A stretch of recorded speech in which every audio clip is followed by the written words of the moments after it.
નમસ્કાર દોસ્તો, સુપરફાસ્ટ તાજા સમાચારમાં તમારું સ્વાગત છે। દેશ, દુનિયા અને ગુજરાતના તાજા, મોટા અને સૌથી મહત્વપૂર્ણ સમાચાર જાણીએ તે પહેલા તમે ચેનલમાં નવા હોય તો ચેનલને જરૂરથી સબસ્ક્રાઇબ કરીને વિડીયોને લાઇક કરી દેજો।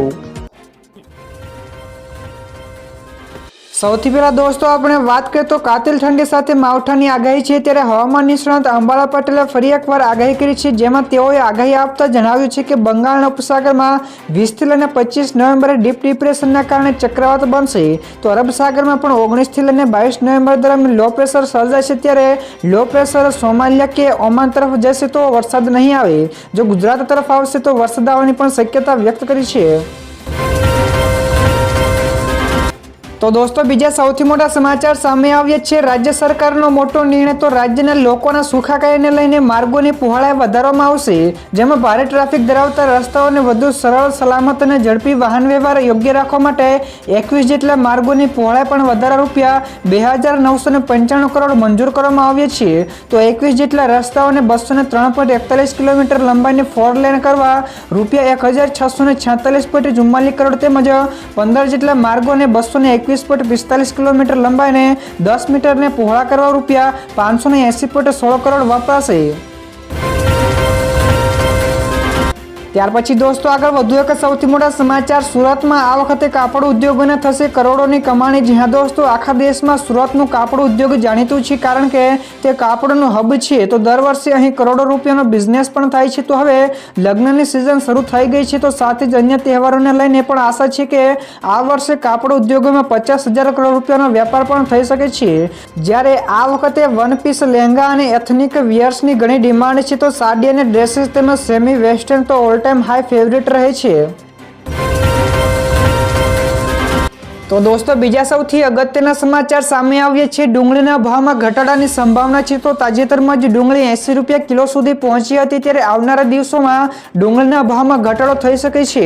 તો ડુંગળીના ભાવમાં 15 થી લઈને 20 રૂપિયા સુધીનો ઘટાડો નોંધાઈ શકે છે। તો વર્ષમાં ડુંગળીના 2 પાકો લેવામાં આવે છે, જ્યારે પહેલો પાક નવેમ્બરથી જાન્યુઆરી વચ્ચે અને બીજો પાક જાન્યુઆરીથી મેની વચ્ચે લેવામાં આવે છે। તેથી નવેમ્બર અને જાન્યુઆરી વચ્ચે જે પાક લેવાય છે તે શરૂ થતા બજારમાં ડુંગળીનો જથ્થો વધી રહ્યો છે, તેથી 15 દિવસ સુધીમાં મોંઘી ડુંગળી સસ્તી થઈ શકે છે।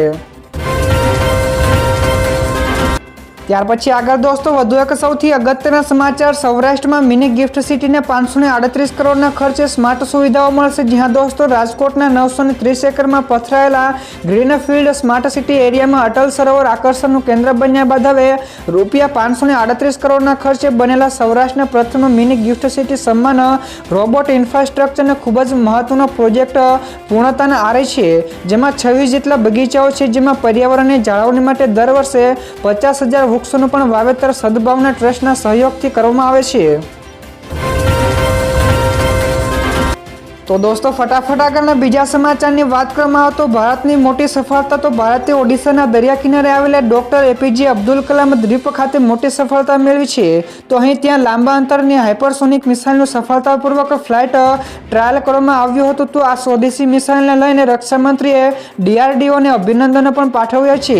તો આમ ભારતે સંરક્ષણ ક્ષેત્રમાં વધુ એક મહત્વપૂર્ણ ઉપલબ્ધિ મેળવી છે। તો દોસ્તો બીજા સૌથી મહત્વપૂર્ણ સમાચાર સામે આવ્યા છે। ઠંડીને લઈને શિક્ષણ વિભાગનો મહત્વનો નિર્ણય, તો ઠંડીનો ચમકારો શરૂ થઈ ગયો છે, જેને લઈને અમદાવાદના જિલ્લા શિક્ષણ વિભાગ દ્વારા મહત્વપૂર્ણ નિર્ણય લેવામાં આવ્યો છે। તો અમદાવાદની શાળાઓને નિર્દેશ પણ આપવામાં આવ્યા છે કે શાળાઓએ વિદ્યાર્થીઓ ઘરેથી જે પણ ગરમ કપડાઓ પહેરીને આવે છે તેને માન્ય રાખવા પડશે। તો શાળા અમુક રંગના ગરમ કપડાં પહેરવા માટે દબાણ પણ નહીં કરી શકે। જો શાળાના ગણવેશમાં પણ સ્વેટર હોય તો ચોક્કસપણે દુકાનોમાંથી ખરીદવાનું પણ દબાણ નહીં કરી શકે। ત્યારબાદ દોસ્તો આ સિવાયના બીજા સમાચારની ઝડપથી વાત કરવામાં આવે તો રાજ્યમાં પશુધન વસ્તી ગણતરીનું આયોજન છે। જ્યાં દોસ્તો દર વર્ષે દેશમાં પશુધન વસ્તી ગણતરી થાય છે। તો વર્ષ 2019 પછી આ વર્ષે દેશભરમાં ફરી એકવાર પશુધન ગણતરી થશે। ત્યારે ગુજરાતમાં 2024-25માં પશુધન વસ્તી ગણતરી કરવા માટેનું આયોજન પણ કરવામાં આવી રહ્યું છે। તો આ માટે રાજ્યમાં 3,595 ગણતરી કરનારાઓ અને 542 જેટલા સુપરવાઇઝરની નિમણૂક પણ કરવામાં આવી છે। તો તેમના દ્વારા શહેરી અને ગ્રામ્ય વિસ્તારોમાં ઘર દીઠ પશુઓની ગણતરી કરવામાં આવશે। ત્યાર પછી આગળ દોસ્તો વધુ એક સૌથી મહત્વપૂર્ણ સમાચાર મળ્યા છે। દ્વારકાધીશને 330 ગ્રામના સોના અને હીરા જડિત મુકુટ અર્પણ કરાયો છે। જ્યાં દોસ્તો દ્વારકા ખાતે દર વર્ષે ભગવાન દ્વારકાધીશના દર્શનાર્થે લાખો ભક્તો આવતા હોય છે। તો ભગવાનના દરબારમાં સોના અને ચાંદીના આભૂષણો, રોકડ સહિતની અન્ય મોંઘા મૂલ્ય ભેટ સોગાતો પણ ધરતા હોય છે। જેના ભાગરૂપે ગઈકાલે માંજલપુરથી દ્વારકા પગપાળા સંઘે ભગવાન દ્વારકાધીશને 330 ગ્રામનો સોના અને હીરા જડિત મુકુટ સહિત અર્પણ કરવામાં આવ્યા છે। તો સાથે જ મહિલા મંડળે ચાંદીના 1000 ગ્રામના ઢીંચણ પણ અર્પણ કર્યા છે। તો દોસ્તો બીજા સૌથી મોટા સમાચાર સામે આવ્યા છે। અમેરિકાએ ભારતને 1400 થી વધારે પ્રાચીન વસ્તુઓ પરત કરી છે। જ્યાં દોસ્તો અમેરિકાએ ભારતને 1400 કરતા એટલે કે 1400 કરતા પણ વધારે વારસાને પરત કર્યા છે। તો પીએમ મોદીના અથાગ પ્રયત્નો બાદ આવું બની શક્યું છે, જે પ્રાચીન અવશેષોને અમેરિકાએ પરત કર્યા છે। તેમ એમથી 1980ના દાયકામાં ચોરવામાં આવેલા પથ્થરની મૂર્તિ અને 1960ના દાયકામાં રાજસ્થાનમાંથી ચોરેલી મૂર્તિ આ 1400 થી વધારે પ્રાચીન વસ્તુઓમાં સામેલ છે। તો જેને અમેરિકાએ ભારતને પરત મોકલી દેવામાં આવી છે। તો આ અવશેષોની કુલ રકમ 1 કરોડથી પણ વધારે અમેરિકી ડોલર થાય છે। ત્યાર પછી આગળ દોસ્તો વધુ એક સૌથી મોટા સમાચાર મળ્યા છે। અમદાવાદ અને મુંબઈ નેશનલ હાઈવે ઉપર 15 કિલોમીટર લાંબો ટ્રાફિક જામ। જ્યાં દોસ્તો અમદાવાદ અને મુંબઈ નેશનલ હાઈવે 48 ઉપર વાહનોની લાંબી લાઈનો લાગી છે। તો કિમ નદીના ઓવરબ્રિજ ઉપર ડામર પાથરવાની કામગીરીને લઈને હાઈવે ઉપર લાંબો ટ્રાફિક જામ થયો છે। તો નેશનલ હાઈવે 48 ઉપર છેલ્લા 10 કલાકથી 15 કિલોમીટર લાંબો ટ્રાફિક જામ થયો છે। તો ઝડપથી હાઈવે ઉપર ટ્રાફિક હળવો થાય એ દિશામાં NHAI વિભાગની ટીમે કામગીરી હાથ ધરી છે। તો દોસ્તો બીજા સૌથી અગત્યના સમાચાર સામે આવ્યા છે। BAPSના સુવર્ણ મહોત્સવમાં દેશ અને વિદેશથી આવશે હરિભક્તો। જ્યાં દોસ્તો અમદાવાદમાં BAPS કાર્યકર્તા સુવર્ણ મહોત્સવનું આયોજન થવાનું છે। તો 5 ડિસેમ્બરના રોજ અમદાવાદનું નરેન્દ્ર મોદી સ્ટેડિયમ જય સ્વામિનારાયણ નાદથી ગુંજી ઉઠશે। તો આ સમયે દેશ અને વિદેશથી BAPSના કાર્યકર્તા ગુજરાત આવશે અને અમદાવાદમાં એરપોર્ટ ઉપર ટ્રાફિક પણ વધશે। તો નવેમ્બર અને ડિસેમ્બરમાં ડોમેસ્ટિક ઇન્ટરનેશનલ ફ્લાઇટો પર મુસાફરોથી ભરેલી હશે અને આ કારણે જે ફ્લાઇટ ટિકિટનો ભાવમાં પણ વધારો જોવા મળ્યો છે।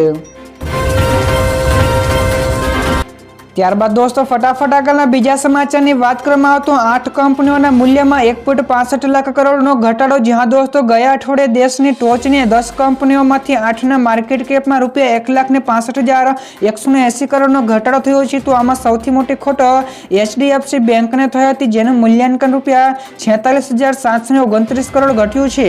તો આ ઘટાડા સાથે બેંકનું બજાર મૂલ્ય હવે ઘટીને રૂપિયા 12,94,025 કરોડ થઈ ગયું છે। તો આ સિવાય SBI, Hindustan Unilever, ITC, Bharti Airtel, LIC તેમજ ICICI બેંકના બજાર મૂલ્યમાં પણ મોટો ઘટાડો નોંધાયો છે। તો દોસ્તો બીજા સૌથી અગત્યના સમાચાર સામે આવ્યા છે। ભાજપના પૂર્વ ધારાસભ્ય અનિલ ઝા આમ આદમી પાર્ટીમાં જોડાયા। જ્યાં દોસ્તો ભાજપના પૂર્વ ધારાસભ્ય અનિલ ઝા આમ આદમી પાર્ટીમાં જોડાયા છે। તો અનિલ ઝાના આમ આદમી પાર્ટીમાં સામેલ થવા ઉપર કેજરીવાલે કહ્યું કે હું તેમનું દિલથી સ્વાગત કરું છું। તેમના આગમનથી મને લાગે છે કે આમ આદમી પાર્ટી સમગ્ર દિલ્હીમાં મજબૂત બનશે। તો આમ આદમી પાર્ટીમાં સામેલ થવા ઉપર અનિલ ઝાએ પણ કહ્યું કે આ મારું સૌભાગ્ય છે અને હું અરવિંદ કેજરીવાલને સલામ કરું છું। તો કૈલાશ ગેહલોતે પણ આમ આદમી પાર્ટીમાંથી રાજીનામું આપ્યું છે। ત્યાર પછી દોસ્તો આગળ વધુ એક સૌથી મોટા સમાચાર મળ્યા છે। નાગપુરમાંથી 14 કરોડનું સોનું ઝડપાયું। જ્યાં દોસ્તો મહારાષ્ટ્ર વિધાનસભા ચૂંટણીઓને ધ્યાનમાં રાખીને સમગ્ર રાજ્યમાં પોલીસ અને તપાસ એજન્સીઓ એલર્ટ ઉપર છે। તો ચૂંટણીઓની આચારસંહિતા લાગુ થયા બાદ તમામ પર નજર પણ રાખવામાં આવી રહી છે। તો આ સંદર્ભે મુંબઈમાં 80 કરોડની ચાંદી બાદ હવે નાગપુરમાં 14 કરોડથી વધુની કિંમતનું સોનું પણ જપ્ત કરવામાં આવ્યું છે। તો ચૂંટણીઓને ધ્યાનમાં રાખીને તપાસ એજન્સીઓ અને પોલીસ રાજ્યમાં થઈ રહેલી ગતિવિધિઓ ઉપર ચાંપતી નજર પણ રાખી રહી છે। તો દોસ્તો બીજા સૌથી મહત્વપૂર્ણ સમાચાર સામે આવ્યા છે। બેવડી ઋતુના કારણે હળવદમાં ડેન્ગ્યુએ મચાવ્યો હાહાકાર। જ્યાં દોસ્તો હળવદના ગ્રામ્ય વિસ્તારોમાં ડબલ ઋતુનો કહેર જોવા મળ્યો છે અને મચ્છરજન્ય રોગોએ તરખાટ પણ મચાવ્યું હોવાનું સામે આવી રહ્યું છે। તો તાલુકાના નવા ઈસનપુર ગામે ડેન્ગ્યુ અને મેલેરિયાના તાવના કેસો પણ વધારો જોવા મળ્યો છે, જેમાં 1500ની આસપાસની વસ્તી ધરાવતા ગામમાં 80 કરતાં વધારે ડેન્ગ્યુના કેસો નોંધાયા છે અને આરોગ્ય વિભાગની ટીમને હવે ખબર પડતા હરકતમાં પણ આવ્યું છે અને સર્વે હાથ ધરવામાં પણ આવ્યું છે। ત્યારબાદ દોસ્તો આ સિવાયના બીજા સમાચારની આગળ વાત કરવામાં તો પોરબંદરથી ઝડપાયેલા ડ્રગ્સ કેસમાં આઈએસઆઈને કનેક્શન ખુલ્યું, જ્યાં દોસ્તો પોરબંદરના દરિયા કિનારામાંથી શનિવારે ઝડપાયેલા 2 કરોડથી વધુ રૂપિયાના ડ્રગ્સ કેસમાં મોટો ખુલાસો સામે આવ્યો છે। તો મળતી માહિતી અનુસાર આ ડ્રગ્સ પાકિસ્તાનની આઈએસઆઈની ઉશ્કેરણી ઉપર ભારત મોકલવામાં આવ્યો હતો, જે અંગે તપાસ અધિકારીઓને આશંકા વ્યક્ત કરી છે। તો રિપોર્ટ્સ અનુસાર આ કન્સાઇનમેન્ટ પાછળ પાકિસ્તાનની સ્થિત આંતરરાષ્ટ્રીય ડ્રગ્સ માફિયા હાજી સલીમનો પણ હાથ હોઈ શકે છે। ત્યારબાદના દોસ્તો આગળ વધુ એક સૌથી મહત્વપૂર્ણ સમાચાર મળ્યા છે। અહીં હોલમાર્ક વગરના સોના દાગીના નહીં વેચાય, જ્યાં દોસ્તો ભારત સરકારે દેશના 11 જેટલા રાજ્યોને વધુ 18 જેટલા જિલ્લાઓમાં સોનાનું હોલમાર્કિંગ ફરજિયાત બનાવ્યું છે। તો આ પગલું ભેળસેળ અને કરચોરી સામે ઉઠાવવામાં આવ્યું છે। તો દેશમાં આ નિયમ 23 જૂન 2021ના રોજ જ બનાવવામાં આવ્યો હતો। તો હવે તેનો તબક્કાવાર અમલ પણ થઈ રહ્યો છે, જેમાં ઉત્તર પ્રદેશ, આંધ્રપ્રદેશ, બિહાર, હરિયાણા, હિમાચલ પ્રદેશ, કેરળ, ઓડિશા, પુડુચેરી, રાજસ્થાન, તમિલનાડુ તેમજ ઉત્તરાખંડનો સમાવેશ થાય છે। ત્યાર પછી દોસ્તો આગળ વધુ એક મહત્વપૂર્ણ સમાચાર મળ્યા છે। બાબરમાં દેશની પ્રથમ ગૌમૂત્ર ડેરીનો થયો પ્રારંભ, જ્યાં દોસ્તો બનાસકાંઠાના બાબરમાં દેશની પ્રથમ ગૌમૂત્ર ડેરીનો પ્રારંભ કરવામાં આવ્યો છે। તો ગૌમૂત્ર ડેરીનું શંકર ચૌધરીના હસ્તે લોકાર્પણ કરવામાં આવ્યું છે।